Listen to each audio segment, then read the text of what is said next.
Welcome to International Securities Exchange's podcast series. Facilitated by renowned educators, ISE podcasts are intended to teach beginning as well as seasoned investors the ins and outs of trading. To find an updated list of podcasts, please visit www.ise.com/podcasts. Please be sure to listen to our important message following this episode regarding the risks of investing in exchange-traded options. Now, if we go to 101 or 102 or 103, obviously the out-of-the-money option, call options would not be a better investment, but a better investment would be the in-the-money or even the at-the-money options. So how you select your strike price is based on how much of a move you are predicting. If you buy out-of-the-money options, you're predicting a large move. If you are buying in-the-money options, you're looking for a smaller move. I hope that helps. Keep typing in your questions, and I hope to answer all of your questions. Had some great questions so far.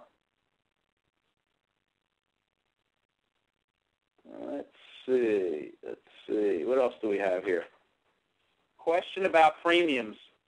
Where do these premiums come from? In fact, instead of me just giving you the answer, since I've been in this business for 30 years and have seen a lot of option calculations that have gone on over my 3 decades, how do you think these option premiums are calculated? How do we come up with the right values? Just type it in the chat box. Where do we get the right prices from?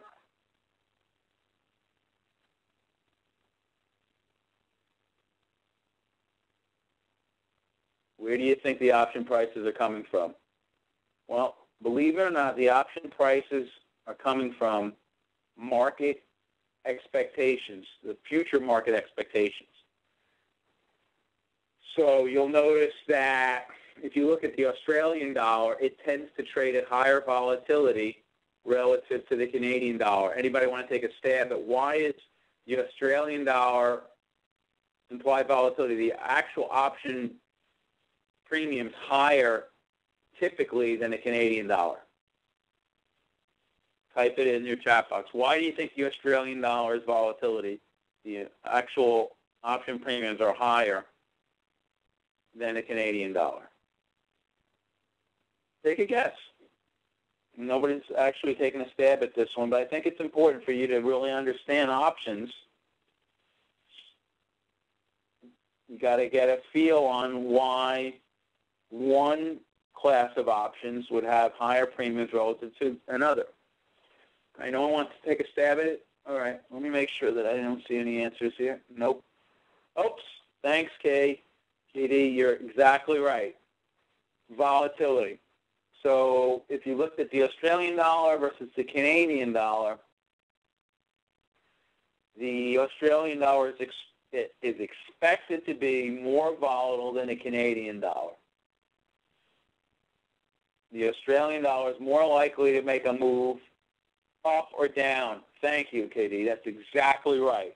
This is so important. I hope over the next 10 or 20 minutes, again, we've been at it for 30 minutes. We'll do another 10 or 20 minutes. Unless you have more questions, we're going to keep going. But I hope you're learning a lot. Normally we bring in market experts to talk about where they think the Australian dollar is going to go, or we bring in market technicians. Well, my area of expertise is options. I know more about options than most people do, since I traded it for 30 years. But teaching them is sometimes challenging because I have to figure out what level you're starting at. And I'm glad that we actually were able to, you all were able to get the point of the volatility being so important. So if you look at option premiums and you see two currency pairs, both trading at 100, one has an option premium of $1.90, another one has a premium of $1.10. Well, the $1.90 premium, all that means it's more likely that it might move up or down over the lifetime of the contract. So option premiums are based on future volatility expectations. I know it's a lot to swallow there, but I hope that it makes sense for you. All right, let's see what else. question about the option Greeks.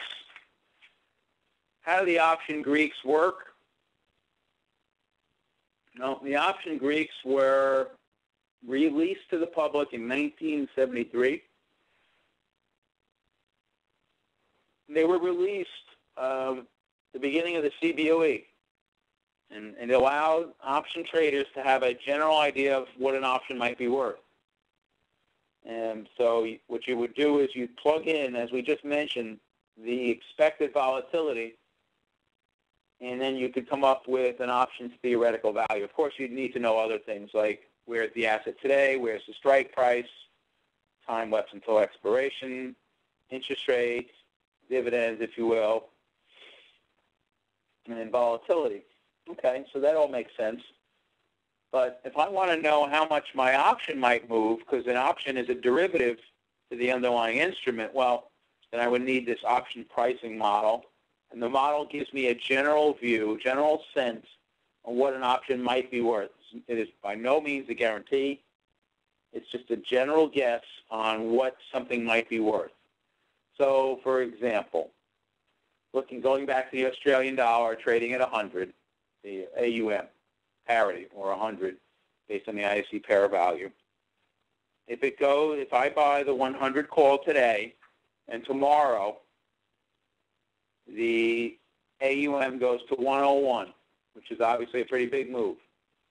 Goes to 101, how much should my call option go up, roughly, over 1 day's time?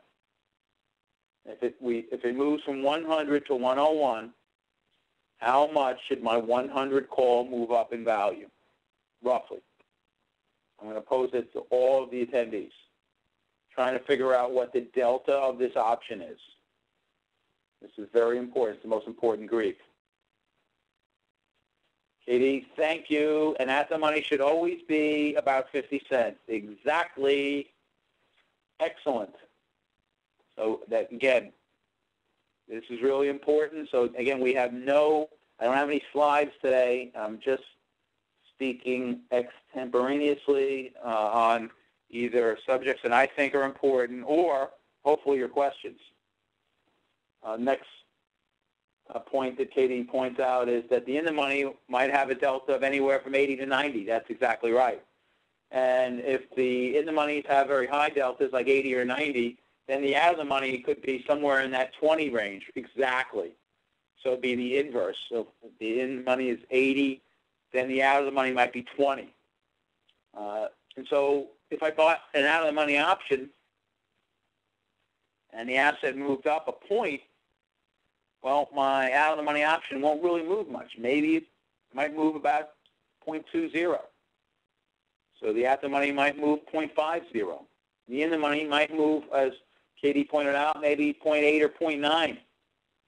So initially, you're always better off buying in-the-money option. If you're expecting a very moderate move, you're going to get a much bigger bang for your buck with the in-the-money option. But if you're expecting a huge move, you don't get the leverage with the in-the-money option. The out-of-the-money option gives you more leverage because you didn't pay that much for it. So I hope that all makes sense. Let's see. Let's get back to the questions. Guys, this is your time. On many of the surveys that I read, I get the one point is that please have more time for questions and answers. So this is your time. Here's another question. What's the difference between theta in an in-the-money option and an out-of-the-money option? Great question, Katie. And in fact, I'm going to pose this to all of you. Which option category has the greatest theta? In the money, at the money, or out of the money option? So you have three broad strike price categories, in, at, and out of the money. Which one has the greatest theta? Which one has the greatest, what I like to call, extrinsic option premium? If you think about it, only one strike price does. Thank you, KD. The at-the-money option has the great, because you might see an option. I mean, I just gave you an example before. You know, let's say that the Australian dollar, the at-the-money options are trading at 2. They're intrinsically worth 0, but they're still trading at 2. The out-of-the-money options are trading at 1. The in-the-money options might be trading at 3.5, but they're worth maybe 2 or 3. So not that much extrinsic premium. The at-the-money options have the greatest extrinsic premium and therefore have the greatest time decay, or theta. So if you're looking to benefit from premium erosion, you think nothing's going to happen. Literally, nothing's going to happen. You might want to look at a credit spread where you sell the at-the-money and you buy another option as a hedge. If you sell out-of-the-money options, nothing wrong with that. But again, that kind of trade is a more levered trade, and you're not going to maximize your theta intake, but you are going to do well if the underlier doesn't move at all. Maybe not just as well as the at-the-money option. All right, I'm turning it back to all of you, the attendees. And we have another, well, we have as long as we need. I talked about the Greeks. I'm just looking over my list of things that I might want to cover. Which strike price? Oh, here's another question.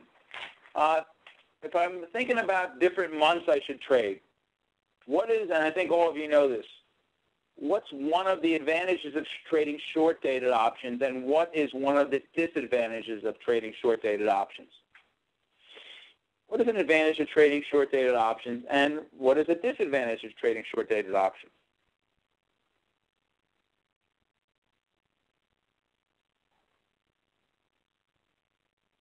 Advantages and disadvantages. It's important to understand the advantages and disadvantages.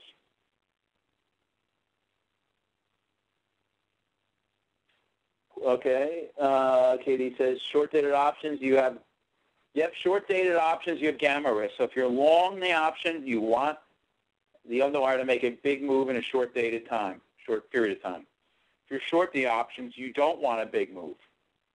So yes, you have gamma risk with the short-dated options. That's exactly right. So the primary benefits of a short-dated option from the buyer's perspective is that they get to buy an option with a lot of gamma, and they don't pay that much for it. The disadvantage for a short-dated option is that there's not much time left for your forecast to come true. So I hope that's I hope that makes sense. Short summary of the short-dated options. Long-dated options have a different set of risks and rewards. Long-dated options, do they have a lot of theta or do they not? Long-dated options, do they have large theta, or do short-dated options have large theta? Long-dated options, what kind of theta do they have? Low or high?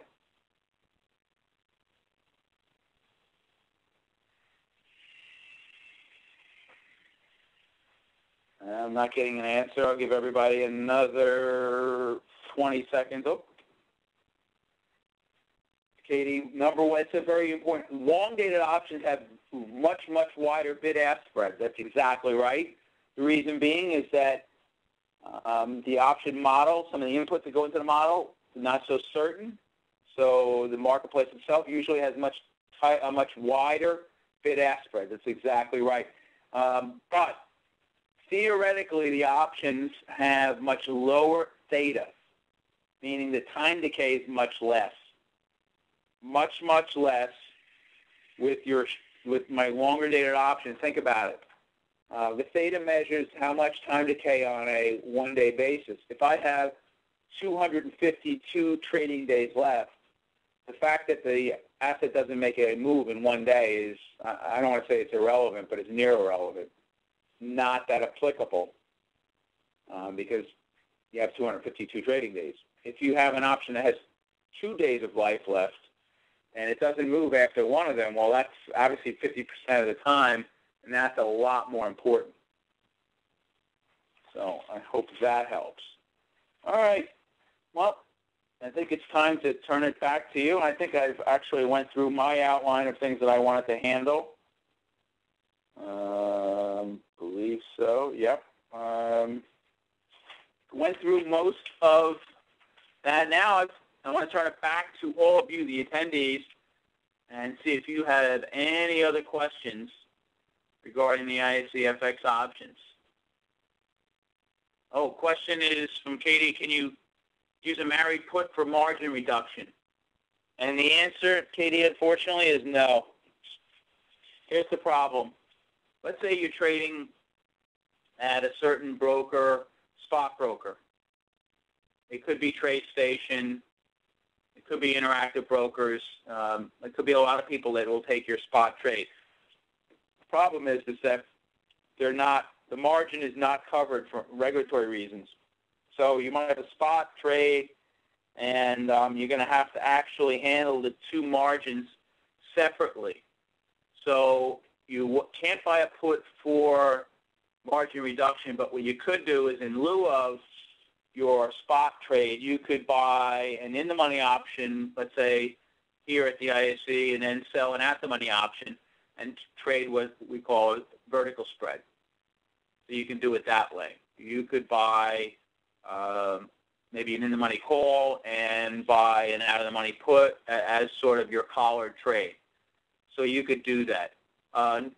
Second part of the question is, could you use a married option with the CME dollar, CME contract? The problem is, again, yes, you could trade something on the CME and you might be hedged. In fact, you probably would be hedged. On the other hand, for margin purposes, they won't view them as a hedge, and therefore you'd have to have more money up than you'd like to have.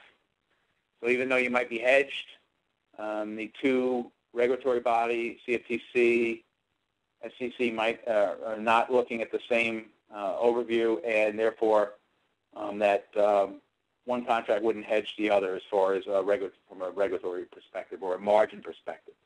Great question, Katie. Okay, we're coming into the home stretch here now. Another couple minutes. Please, this is your time to ask me a question. Anything regarding FX options. I'm trying to answer these. We've been at it for 41 minutes, and we'll be at it for the next couple minutes. Just want to remind everyone that January 26th, we'll be doing a basic ETF options terminology class. I'll be doing that. John Person, you won't want to miss John Person, February 1st. He's one of our more popular guests. And he'll be talking about his subject that I always find very interesting, is person pivot points.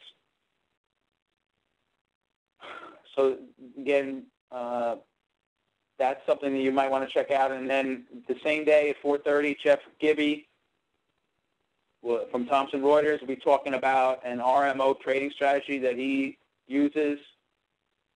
And then on February 8th, we have technical analysis for FX options. And Mike Tuso will be with us on February 8th, beyond buy and hold. So we'll be talking about ETF options. Nicole Watts will be with us on February 15th, looking at the FX options. So again, I'm going to give everyone another 2 or 3 minutes. Just remember that these options are available. Oh, one other point. These options are available at 7:30 in the morning. So that's pretty neat. You can log into your account, whether it's, again, it's an E-Trade account, it's a Fidelity account, Trade King, TradeStation, Options Express, what have you, TD Ameritrade. You can log into your account, and if you feel that something might be happening or it did happen over the previous evening in Asia and Europe, and you think it's going to continue, you might want to actually trade early, and so you can do that. 7:30 in the morning, our markets are available. So we open them 2 hours early now, 7:30, and they close at 4:15 Eastern Time. So at this point, I want to give everyone, let's say, 2 more minutes for any questions that you might have regarding ISCFX options. Oh, great, here's another question. Great. Question comes in from Tony, and I'm going to read it. On a put credit spread, and you have 100 delta. Of course, it's a negative delta, so 100 credit spread, you have 100 delta, and at 10 gamma, and price rises 1, the gamma helps. Put credit spread. I guess what you're saying, Tony, is you have multiple options. because you're not going to have, if you traded on one lot, you're not going to have 100 delta on that. But yes, I guess if you traded X contracts, you could have, be short 100 deltas and have negative 10 gamma, and the price rises, the gamma can help. So yes, gamma can help you. Gamma can hurt you. It just depends on the way you set these trades up. So now I'm going to set the clock again for another minute or two. KD says short gamma can kill you, and I like to say yes. When you buy options and it's a very quiet market, it's sort of like watching the paint dry. You wonder every day, why I'm watching the paint dry, and eventually something can happen. So a big move could occur. Just be careful. Try to think about the worst case scenario and how you'll deal with that. That's the way I look at options. Please, whether you're long gamma or short gamma.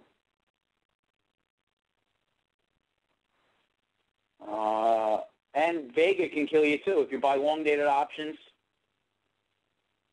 you have to watch out. And that's why you might want to use a debit or a credit spread on that longer-dated option so that you don't have such a big Vega exposure. So I want to give everyone another moment or two to type in any other questions, and I hope that today's class was very valuable for you. That you took time out of your busy day to come and join us here at the ISC, and I hope that I gave you some value by answering your questions. So KD says, watch the vol crush when Google or Apple has earnings. That's exactly right. We saw that last week. The vol crush occurred. Occasionally, you're going to see the stock move outside that expected range, but it didn't happen last week, and we saw the vol crush. That's exactly right, Katie. Thank you. I'm going to give everybody another minute or so, and then we're going to wrap it up.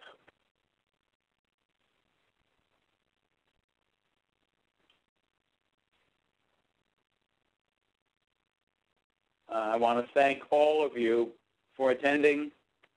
Your questions were, I believe I answered them all, and I hope that all of you, I know that there were many people here in the class, not all of you asked questions, but I hope that you received some value from those that did ask some questions, and take this knowledge back, consider it, and if there's a trading opportunity that you see in currency options, please take a look at the IFC market.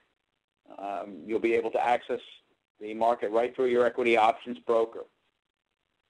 Also want to remind everyone that, again, this Wednesday, basic ETF options terminology class will be held 4:30 Eastern Time, and I'll be presenting. And on February 1st, we have John Person back with us, so please don't miss that one. And then Jeff Gibby later that day. So without further ado, I guess I'd like to just wrap it up and thank all of you for attending today's class. This is Steve Meizinger wishing you a safe and happy trading day tomorrow, and I hope to see you back here at the ISC as soon as next Wednesday when I will be presenting basic ETF options terminology.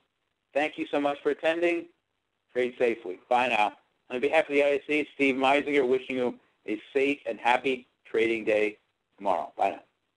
Thank you for listening to our podcast. To find more podcasts on options, stocks, alternative markets, and market data, please visit www.isc.com/podcasts.